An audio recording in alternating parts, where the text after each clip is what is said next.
society for the world. And it sounds nice, but really just leads to the destruction of nations and cultures. Percent.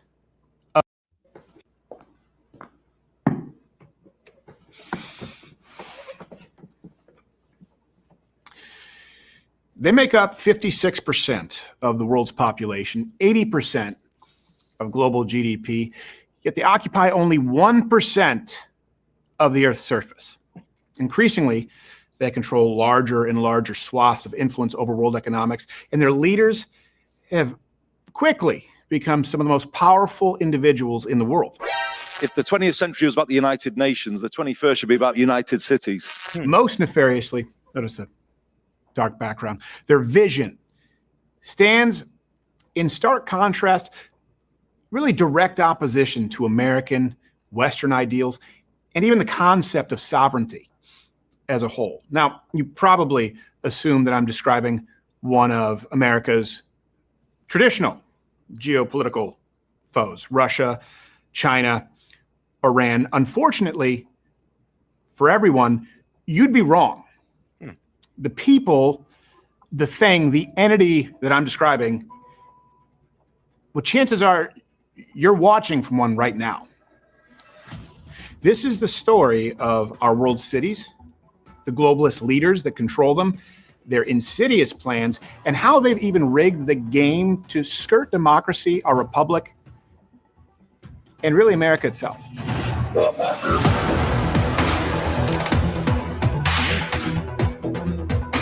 Let's make sure to double tap the screen, guy, and like the video. This is actually going to be a good one. As usual.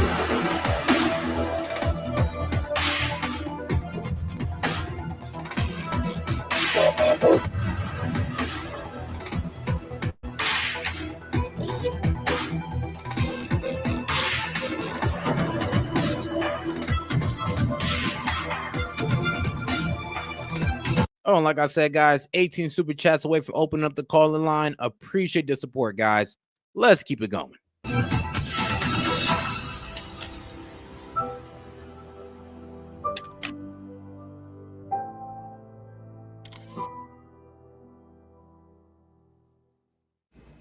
In 2019, speaking to the UN General Assembly, Donald Trump pretty boldly proclaimed that the future no longer belonged to the globalists. The future is not globalist! Well, how'd that get in there? That's right, because it's fun. The future does not belong to globalists. The future belongs to patriots. The future belongs to sovereign and independent nations who protect their citizens, respect their neighbors, and honor the differences that make each country special and unique. Now, present day, we know that those words resonated. From his own re-election here in the States to the rise of conservative leaders in Latin America like Bukele, Milei, growing nationalist movements we see across Europe from Italy, France, even to Germany. And I know Germany and nationalism don't make great bedfellows, but the point remains. By all accounts, globalism would seem to be on its last legs. What if Hold on. You know, you guys who are calling Trump a rapist still like, you know, that's why ABC got sued. Like, if you look it up, I think it was either CBS or ABC got sued for calling Trump a rapist. You know that, right? So when you call Trump a rapist, trust me, the courts already proved that is false, because I'm trying to remember, was it CBS or ABC? It was one of those two that Trump sued and won the defamation case on. And he did it to pretty much kill the whole rapist narrative. So if you don't know that by now, you've been under a rock. Told you. Well, the leftist media rock. It isn't dead. It's just being repackaged and could become more subversively powerful than ever. Well, you don't have to take my word for it. LeVar Burton. Ohio and Cincinnati in particular really benefit from our geographic location. We're not seeing the wildfires and the droughts and the earthquakes and the hurricanes that a lot of other parts of the community are seeing. With the Ohio River, we have a huge amount of fresh water that is accessible to us. We believe that in the future, those two things are going to be competitive advantages, distinguishing us from other communities, which will make us a destination for climate migrants and other natural. Bro, what the fuck?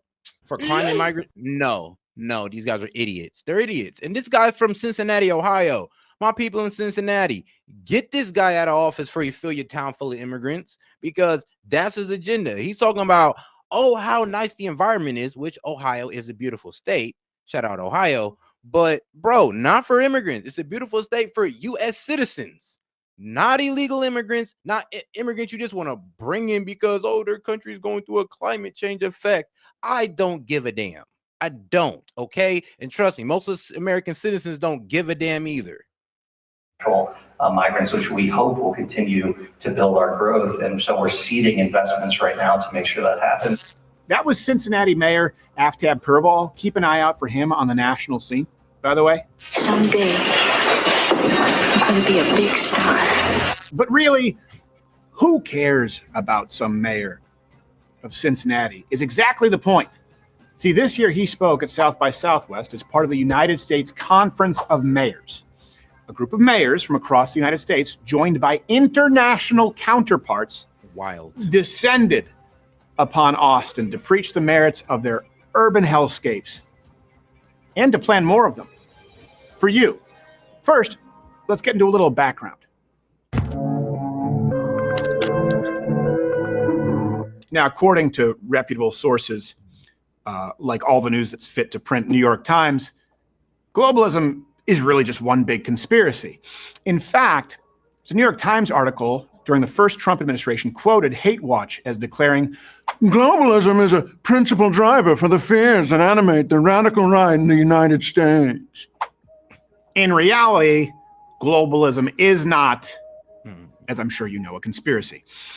It's a conglomerate of transnational actors that have no allegiance to any nation and seek to harmonize society across the globe. It includes entities like, but not limited to, the UN, the European Union, World Economic Forum, and even some private companies like BlackRock and individuals like Yuval Noah Harari.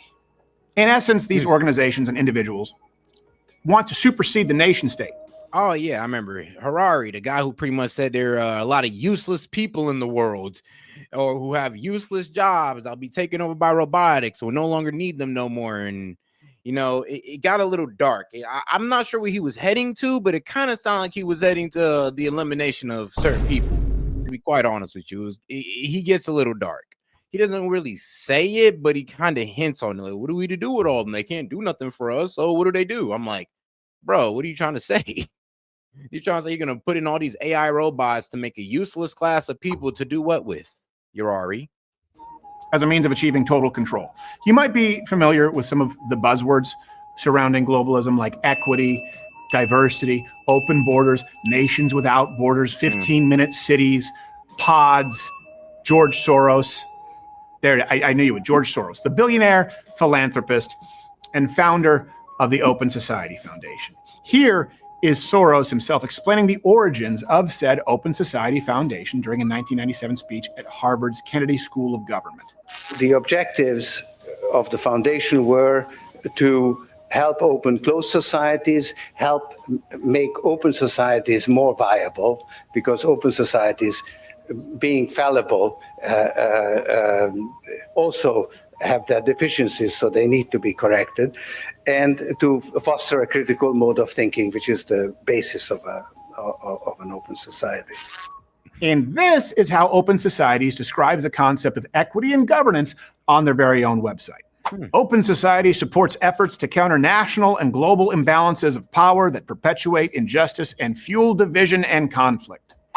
Now, here is scholar James Lindsay describing what this means in practice. The United States says this is our land and Mexicans have to stay out. He would be against that. That's not this should be like an open Pan-American kind of mega continent, kind of in his mind, with one society. So what do you have to do? Well, you have to dissolve a border.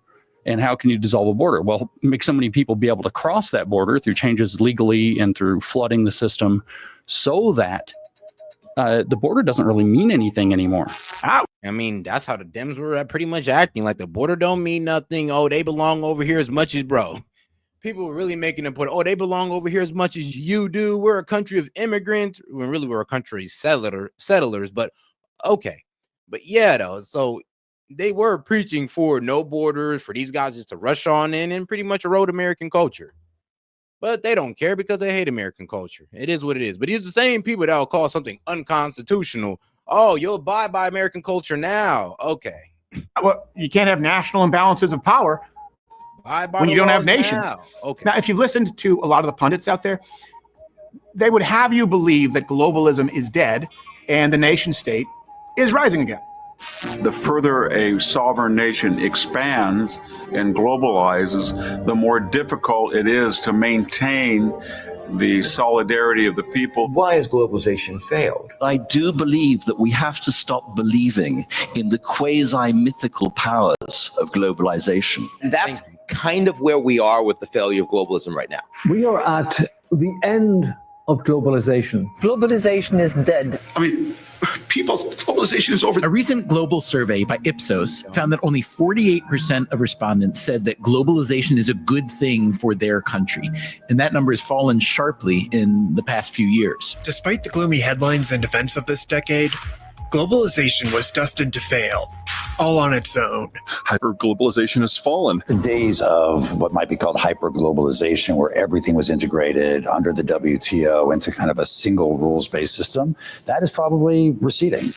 But what if I told you there was a powerful cohort, gang, cabal even, of elites working tirelessly to undermine that rise of nationalism and the will of the nation state to make sure the globalists do, in fact, control your future? Chances are, when you think of your local mayor, the first thing you think is very little. There's a good chance you don't even know who your mayor is, and there's actually a higher than statistically 0% chance that your mayor isn't even a real person. Mayor Max knows exactly where he stands with voters in Idlewild, California. Max is a golden retriever. My favorite politician. Okay, to be fair, you probably know a few famous mayors, like America's mayor, Rudy Giuliani, or Adam West. Nobody messes with Adam Wee. Here's the kicker. What if I told you? Or, Eric Adams, Mayor Eric Adams. It's funny. New York mayors has always been low-key, like, nationally famous for some reason. That many mayors are actually the installed elites ensuring that their side remains in control, will of the people be damned. Now, a major staple of the globalist initiative, as you well know, has been the institution of DEI pretty much at all levels. And this isn't some wild conspiracy theory. Take the poster child of the globalist movement, the World Economic Forum, which has no less than 3,700 DEI features on its website. And while national leaders like President Trump or Giorgia Meloni have put an end to some ridiculous DEI initiatives, powerful city leaders across the globe are doubling down, pushing this agenda harder than ever, all the way from Texas to Ohio to the UK. Anti-DEI to me is anti-American. It is not just three words: diversity, equity, inclusion. It's not just policies. It is the very ethos of the city of Cincinnati. Inclusivity is a part of our charter for our city. And now I'm being told that if we don't get rid of the words like inclusive and equality, that we're not going to get any money from the federal government. We're not going to get any money from the state government. We're not going to do anything like that. We believe that immigrants and diversity are part of the reason we have the fastest growing economy in the Midwest. Oh, shit. And this is the mayor of my city. I know, right? I know. I live in a liberal city, guys. I know I live in a liberal city, yet I'm leaning more conservative. Surprise, surprise. But yes, this is the mayor of Columbus, and I don't like his ass because he's one of the main people that have allowed some of these Haitians, immigrants from all over just to come here and try to take all the jobs through the temp agencies that, well, the middle class and lower class work on. And I've seen it all around. So, yeah, I do not like this guy. But what can I say? Columbus, they just stay voting liberal because, well, I think we're predominantly black here. Predominantly colored people. We got a whole lot of black people. We got a whole lot of Mexicans, and we got a whole lot of Africans. We believe the legal ones. And sadly, the legal ones kind of help out the illegal ones, kind of subvert the law. And I'm talking about my African and Hispanic guys. Yeah, yeah, I know what y'all be doing. Y'all need to stop it. Cause we about to get on y'all ass. Cause boy, I know a couple of y'all. That our diversity is a strength. And we're going to continue to be a safe and welcoming place to people from all walks of life, because we think that's a huge competitive advantage. The same initiatives can be found in mayor's offices in cities like London, Munich, Paris, Gothenburg, Sweden, and maybe, most egregious of all, Belfast, Ireland, which is headed up by Mayor Mickey Murray, this guy. As the first citizen of Belfast and the very first openly gay Lord Mayor of Belfast, I'm extremely excited to be leading this year's parade. The theme of this year's festival is Love Your Mind, a message that is so incredibly important to our LGBTQIA+ community who are disproportionately affected by mental health issues. The ladies love him.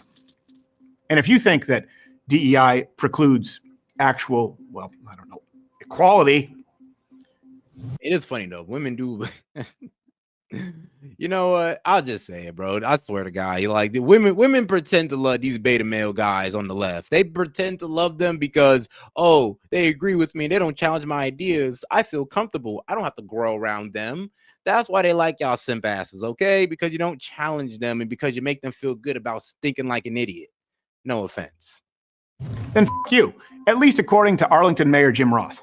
Why can't you have excellence with equity? Why can't the Asian American get into school because there's too many Asians in the school? Why can't an Asian American get into school because there's too many Asians in the school? Yes, why there's a program at your Ivy Leagues, and the Supreme Court literally struck it down because Asians were not being admitted based on their race. So am I going to convince you of anything one way or the other on DEI? Whoa. Instead of just saying, yeah, I ain't gonna lie, it is kind of effed up how we doing these Asian kids who score high. But he's like, you know what? Instead of pretty much like admitting that how unfair we're being towards a certain group of people, can I convince you on why we're being unfair towards this group of people? Can I convince you of that? I'd have looked at it, bro, like, bro, it's crazy that you're trying to make this argument. I ain't gonna lie, I had to hear him out. I'm like, please tell me how it's okay to discriminate against a group of people and you don't see yourself as a little bit of prejudice or racist. Like, please tell me more. I didn't think I would, but hey, listen, I appreciate you coming out. I knew you were going to get a little soundbite on this. Here's the reality. I gave you a real answer that there is nothing about DEI. And shout out to my man Hellbat. He says, look at the bass in GC. All right, bet I got you. And shout out my man Hellbat. Appreciate the support. And now we are 17 super chats away from opening up the call-in line. Shout out to my man Hellbat. Appreciate you, man. DEI that's going to preclude anybody from being an excellence. Tell me why the plane helicopter crash was based on DEI. It wasn't. Oh, was it? Okay. I don't think it was. All right. Thanks for coming out. Any other questions? And what would a good globalist overlord be without a dash of climate policy? At the local level, meeting specific needs and addressing the long-term needs, things like how we're going to address climate. So will you be deflected, I suppose I'm asking, will you be deflected in any way from Austin's net zero? Oh, no. In fact, I anticipate that what you give, no. Climate change is real. We see it every day of the year. I can paint a picture that climate change is as real as we are sitting up here. And if you're convinced, contrary to that, you're not going to buy a damn thing I'm saying. You're not. So how do we address those issues of climate change? Do we just throw our hands up and say, well, it is what it is, we're just going to deal with it? No, we don't. We continue to educate those who are coming after us. I'm sorry, but like climate change, complete scam. It's a complete scam, and it's what the globalists want to use to get you to pay higher prices in not taxes, but actually, yeah, carbon tax and energy prices. So complete scam. They just want you to pay more for stuff. I mean, hey, all it does is benefit the rich, does it not? So I don't know why y'all helping them out. Climate change, the rivers are like what was it? The ocean levels are rising. It's like, bro, chill out. Look, this world goes through heating and cooling periods all the time since it's been the earth. Okay, so chill out. Okay, literally, chill out. We're not going to have a complete global warming where the complete ocean just rises and takes us over. No. Stop letting them fearmonger you on that. We are, number one, working to educate our citizens really around, what is climate change. Being as resilient as we can in our built environment, and it's also looking to the future and understanding how climate change is going to affect migration and business investment. So on the protection side, Cincinnati is proud to have the largest city-led solar farm in the country. In fact, our city is actually net carbon neutral because we create from that solar farm and put into the grid as much, if not more, energy than our city buildings actually are used to consume. We are one of 7 cities in the world, that got investments from Bloomberg Philanthropies to operationalize biochar, which is an entirely renewable resource that not only helps with stormwater mitigation, but also fertilizer, and it's a carbon capture tool. But then if you ask the people of Cincinnati, you'll be like, well, how's that? Well, how's your energy prices? They'll be like, bro, it's ridiculous. And they don't even know why. Like, most people don't know why their energy prices went so high. And I'll tell you why, because, well, usually your city or your state is going green, fell for the climate change bullshit. And sadly, it don't help you out because trust me, you're going to use way more energy, consume way more energy dealing with this shit. And here's the problem with this whole climate change initiative, like the wind farms and the solar panels and all that. It just doesn't produce as much energy as, well, coal or the stuff you guys want to keep us away from. It's always going to ruin the environment, but it's the best source of energy we got, and it's better than what you guys can come up with. We're just going to have to deal with that until we can get something better. I don't know. Maybe like 0 point energy will come around. You never know. As well. I can go on and on about biochar, but I see the eyes glazing over. We also did the very hard work of rezoning our city in advance. And shout out to my man Hellbat. He says, can't find a parking spot at the beach without paying. Man, bro, where are you at, bro, to catch a 5-pound bass? I didn't need to go to your fishing spot. But don't say it in the chat, though, man. Keep that mug a secret. It's a bus rapid transit, which will be coming to Cincinnati, which we're very excited about. And so along our transit routes and in our neighborhood business districts, we have increased density and height and legalized multifamilies in an extraordinary way, which we are hopeful will not just create more housing stability, but also over time, particularly for a Midwest city, this is hard, gravitate towards more public transportation rather than cars. So we're doing a lot. We have a Green Cincinnati plan with very ambitious goals, and we're on par to hit that. Look, cities can do a profound amount of work. The other thing we did was reformed our residential tax abatement program to prioritize LEED certification, because we know that 40% of the carbon emissions are coming from buildings. The majority of people in the United States live in cities. Bro, AKA, look, cutting down your carbon footprint equals raising your energy prices. Yep, that's exactly what it means. Yes, watching your carbon footprint is raising your energy prices. I know. They played you. And so shout out to my man Hellbat. Appreciate the support, man. He says, oh, hell no, gotta meet me in person for that info. Oh God, man. Shout out to my man Hellbat. Did the support, man. Cities are on the cutting edge of mitigating these climate impacts. We can make a profound change. But on the flip side of that, Ohio and Cincinnati in particular really benefit from our geographic location. We're not seeing the wildfires and the droughts and the earthquakes and the hurricanes that a lot of other. Oh God, we are a very blessed state. We get none of those problems. I mean, we don't even really get tornadoes for real. Like, we've had some, I guess, decently. I mean, I don't know, maybe like an F3, but nothing crazy. I mean, we never had a hurricane, never had an earthquake. I mean, Lord knows we never had no wildfire. Trust me, we're near a lot of water. Like I'm near a big ass river. It's called the Scioto River. With the Ohio River, we have a huge amount of fresh water that is accessible to us. We believe that in the future, those two things are going to be competitive advantages, distinguishing us from other communities, which will make us a destination for climate migrants and other natural migrants, which we hope will continue to build our growth. And so we're seeding investments right now to make sure that happens. And you already see, the insurance industry is basically upside down in the Gulf states. It's going to get much more expensive to live in those communities And so we want to be a destination for folks who are looking to make a move. Really quickly, I want you to focus. Man, that man is going to F up a wonderful city. I mean, like, here's the thing. Cincinnati is such a great city, it is hard to F up.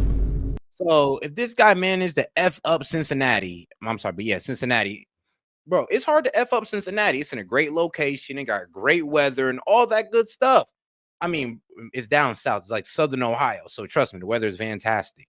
But if you could F Cincinnati up, I ain't gonna lie, like, you Dems are gonna lose everybody. I'm pretty sure you'll even get Columbus's mayor up out of here if you F up Cincinnati.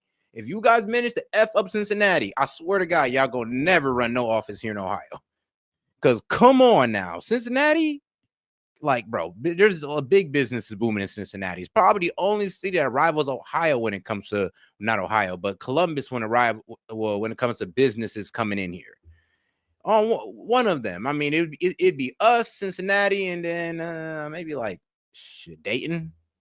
Focus on that last man, Cincinnati Mayor Aftab Pureval. His accomplishments include a failed run for the U.S. House of Representatives in 2018.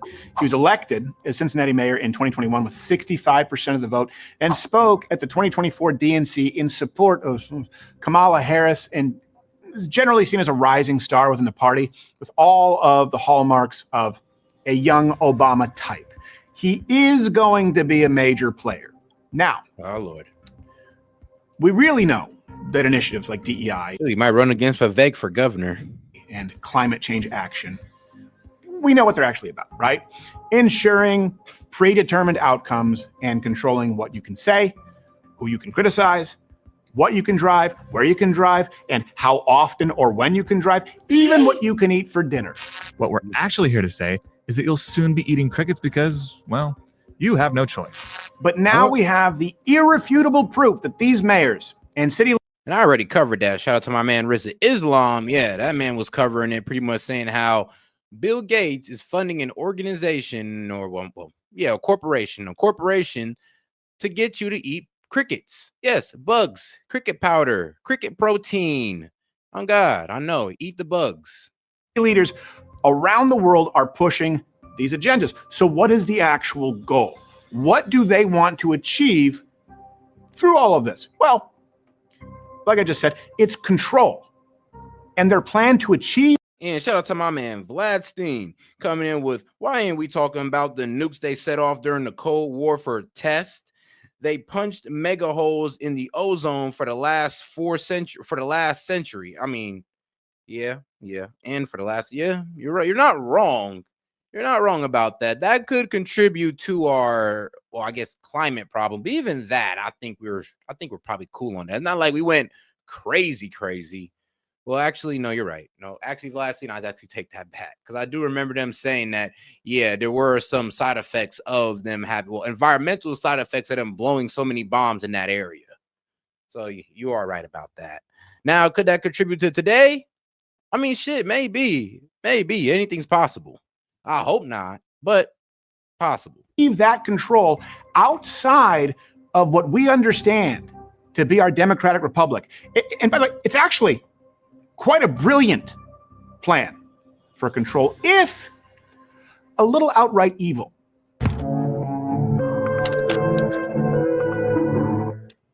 Cosmopolitanism. That's the end game. And the Bible. You're an angel. No, not that, though. That would actually be preferable in this case. Cosmo magazine serves I didn't know what a frenulum was. I'm talking about the ideology of cosmopolitanism, which is defined by the Oxford Review as a philosophical and political ideology that promotes the idea that all human beings belong to a single community based on shared morality, values, and rights.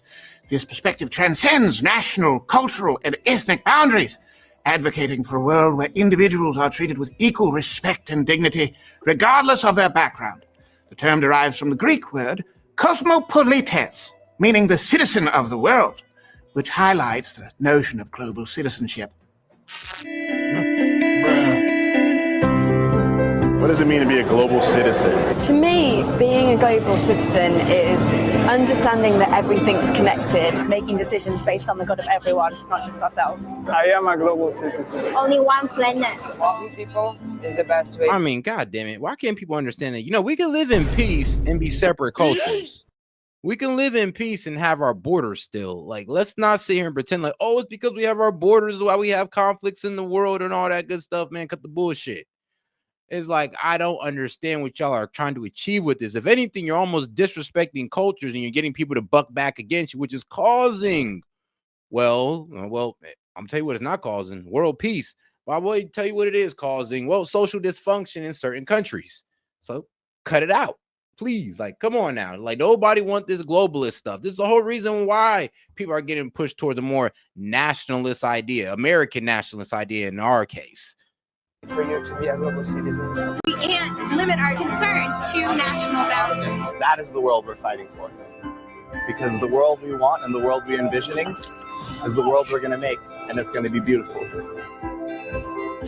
Now, the idea of the cosmopolitan or the global citizen, which sounds nice to the uninitiated, but in practice is awful. It's been promoted for a long time by the WEF, the UN, the WHO, and world leaders like EU President Ursula von der Leyen, and even record-long hot streak day traders like Nancy Pelosi. This is something you can get through the mail.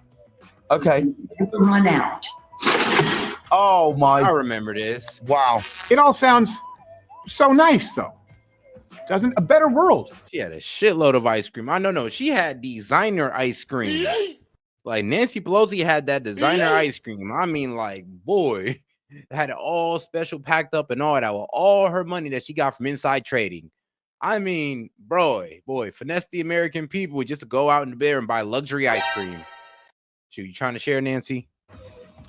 Where everyone gets along. So why wouldn't people willingly submit to this ideology? Well, because cosmopolitanism, or the idea of a global citizen, requires an adherence to another sociological concept, cultural relativism, or the idea that all cultures are created equal. If all cultures are equal and all humans want the same thing. I can't say that. No. We can't say all cultures are equal because, you know, there's some wild cultures out here in the world. We all know this, right? And certain cultures allow you to thrive in things like medicine, technology, and all that good stuff. And some cultures kind of hinder you. Now, we can go to the most extreme cases of, you know, the culture of some of these tribal people in these far-off islands or the far-off places of the world, like the Amazon forest or in Africa somewhere. And then we can go all the way to, you know, our society. And like, so it is kind of crazy to sit there and say cultures are equal when obviously the result of some cultures aren't equal. Let's be honest. Then achieving a utopia should be a walk in the park. But what if in the real world, in something that you know, y'all grimy as hell.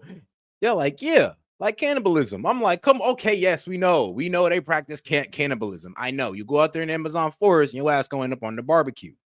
Well, rotisserie style. What if they're not? What if not all cultures are created equal? What if there's actually good and evil? What if there's bad and good, or just okay and better? What if it's a spectrum? We'll get to that. See, this is where the D in DEI really comes into play, as the mayors at South by Southwest were all too happy to share with us. There's a whole lot of shit I don't know.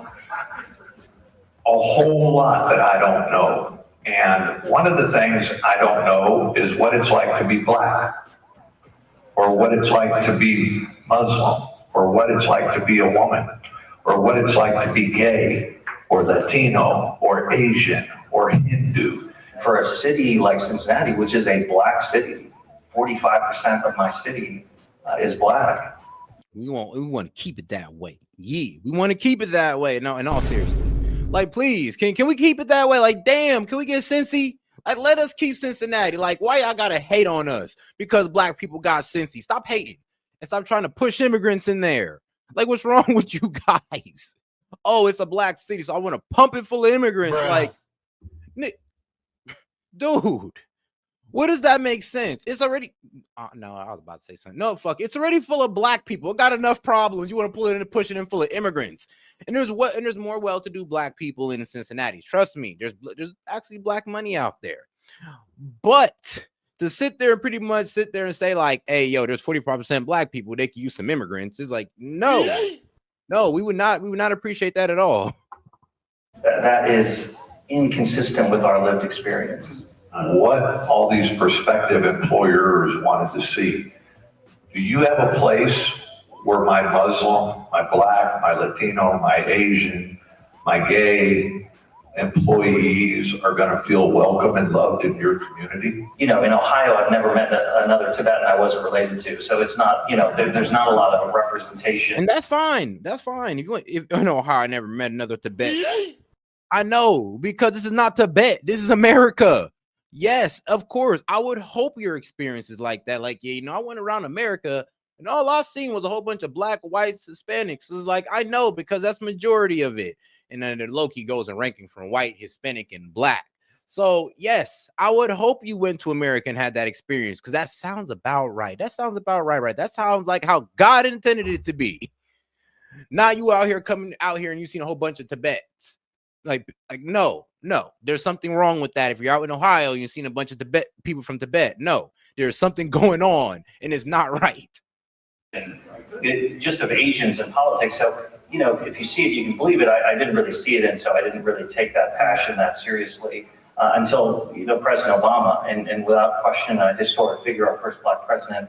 But I really identified with him because he was our first president with an ethnic name. And kind of inspired me that no matter what you look like or where you're from. I get what it's like to be a black man dating a white woman, holding hands with somebody walking down the street and seeing the looks that I get. I don't get it because it's never happened to me. Divisive. What the fuck? What? What is? Hold on. I'm sorry. Did I miss something? Hold on. Let's run it back. I get what it's like to be a black man dating a white woman. I get what it's like to be a black man holding a white woman. He says, I get what it's like to be a black man. I get what it's like to be a black man dating a white woman, holding hands with somebody walking down the street and seeing the looks that I get. I don't get it. Yeah, he actually said that. Okay. Well, I ain't gonna lie. Oh my God, bro. Oh, hell no, man. What the fuck, man? Get your ass on, man. Because ain't no way bro just said that. Please explain more. Please tell me how you having a black wife just makes you the most inclusive person alive. Please, I like to hear this story for the 100th time in my life. Because it's never happened to me. Divisive form of politics come in and set people one against another. It's going to make people, working class people, hate each other. Immigrants have helped make America great. They helped make Columbus special and unique. And we're going to no, they don't actually. They take jobs away from our youth, and our youth turn to the streets. No, they don't. No, actually, they make the job. They make the workforce kind of unstable. One, because I ain't gonna lie, some of these corporations or these companies are having, well, honestly, either some of them have all African employees or all Hispanic employees, and Americans can't get in. So yeah, that's a problem. No, we don't need no more immigrants. If anything, y'all need to take some of these guys out. Actually, you already have. You already cleaned up where the Mexicans are at. No offense. continue to be a safe and welcoming place to people from all walks of life, because we think that's a huge competitive advantage. We think unlocking units, getting more units in the pipeline is the best way to fight homelessness. It's the best way to address affordability. Bro, there's only gonna be more homeless. God forbid they can't find a job out here. They're just gonna be homeless.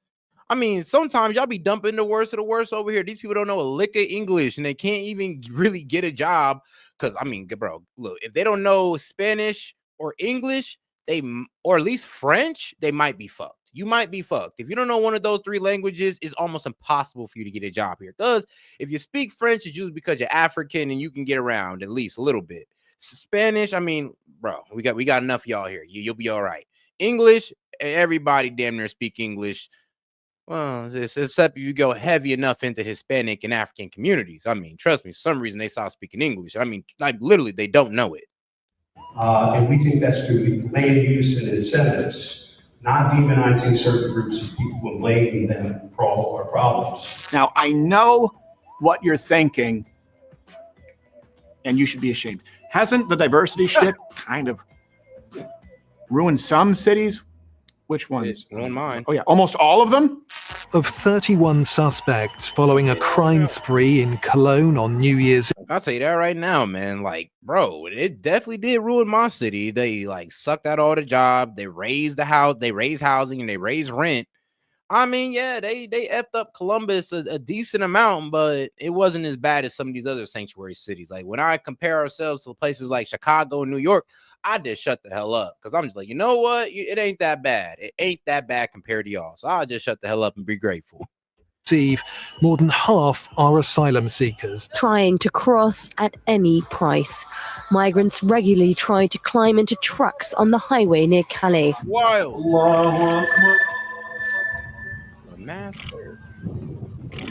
Over the course of 24 hours, around 6,800 migrants disembarked from 120. Hold on, bro. That's way too many black people to be in Italy. What the hell going on? Like, what? And this is me as a black man sitting there like, really, nigga? Nah. I'm gonna be honest with you. This is too many. This is too many black people in Italy. That don't make sense to me. Like, what are y'all all doing there in Italy of all places? How do y'all even align with Italy's culture? This is a complete mismatch. And that's what the worst thing about globalism is. They don't even try to match your culture up. Like, why don't you bring in another Christian white people into that country where things can kind of mix? Why the hell you bring a complete, like, different culture, different religion, different skin tone and thinking that shit gonna work? Boats. That's a few hundred people more than Lampedusa's full-time population. It wasn't students in classes, but migrants in the gym today at James Madison High School in Midwood. And that did not sit well with parents who felt the administration put the shelter needs of asylum seekers ahead of the educational needs of kids. Ça fait 2 jours, ils les ont virés de chez eux avec leurs enfants, qui dorment dehors.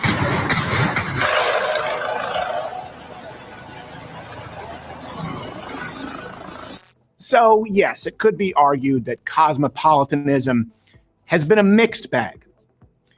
If that bag is mixed of flaming shit, which is exactly why you've seen a sharp rise of staunch nationalist movements, like some would argue President Trump's MAGA.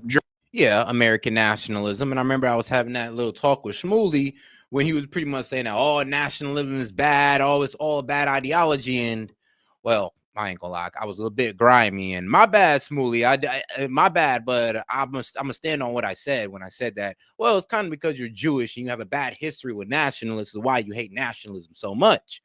But it can be a good thing. It's not in the Jewish people case back with the Nazis. That no, but in today's time, it's a fantastic thing that we need. AfD, France's national rally, Britain's reform, and especially Giorgia Meloni's pro-West Brothers of Italy party. Ma noi non siamo dei codici, noi siamo persone e difenderemo la nostra identità. Io sono Giorgia, sono una donna, sono una madre, sono italiana, sono cristiana, non me lo toglierete. Non me lo toglierete.